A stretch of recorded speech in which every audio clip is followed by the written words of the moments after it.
असि त माखा कोते त मैं नहीं लाया किसी दुकान राखने को संडे ते दुकान लाया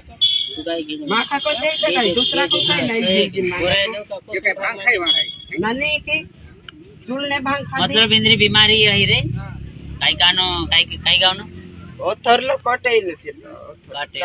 मतलब जसो है डॉक्टर खाई के कोन आपे तो તમે ધોર ले रूप तो सही आजकल घणा खरा तो घर में पाणो सही मामा मोसाव कोई भी फुए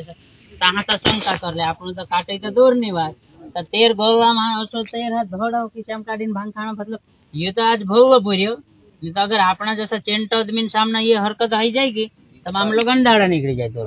जा तो लक मार नाखा कि तुम खारी सा मार नाखा तो सी करे तो ये बात तारो भांग खानो नहीं करे धेणी जो मांगिया की कोशिश आदमी का भांग खानो भांग लाव की मीमो लाव के मांगर देणो आपनो भांग खानो रोटलो खानो घर नो बोला जे भी समस्या है तो धेणी करी आपे तो एकला पूछणो पूछलियान आज काई सोरक्यू नाच काई पिछली मरता तेरी जो